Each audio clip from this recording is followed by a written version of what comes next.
We No. talked about. Do you actually, because we did kind of talk about sleepers. Do you have any sleeper linebackers? My top sleeper linebacker is DeMarvion Overshown from Texas.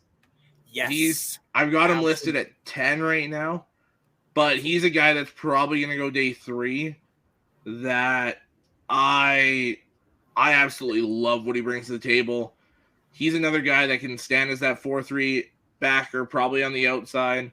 But he can rush the passer in a 3-4. He can stuff the run. He can do everything you need him to do. I love what Overshown brings to the table.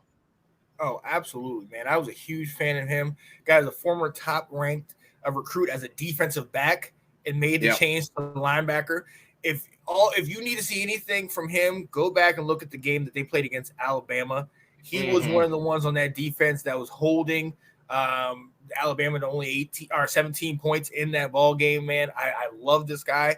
Guy that you put me onto that might also play edge, but linebacker is another spot. Mike Morris. I like his size. I like his speed. I like where he's a savvy, versatile guy. I mean, you know him first and foremost. You know him right up close and personal. Another guy that I watched that just transferred to Cincinnati last year, but I believe was like the MAC Defensive Player of the Year a couple years back. Avon Pace Jr. A little small at 5'10", 230, but 4.6 speed, attack, is an attack mode as a run defender. He's just instinctive. He's somebody that I feel like you put on your squad, he can really show up, and he's somebody that we'll be talking about a little bit later. And people are like, "Well, where did this guy come from? Who is this guy?" You know what I mean?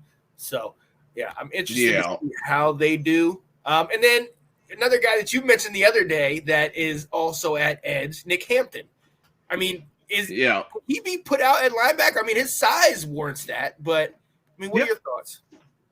I think he absolutely could be. He's a guy that, like you said, I mean, his size it gives him the ability to play linebacker, but I think it more dictates the edge. But I think he could do it. I think he's got the ability to go and play that backer, and especially if you give him time to develop into that role, I think he could be very good there. Absolutely.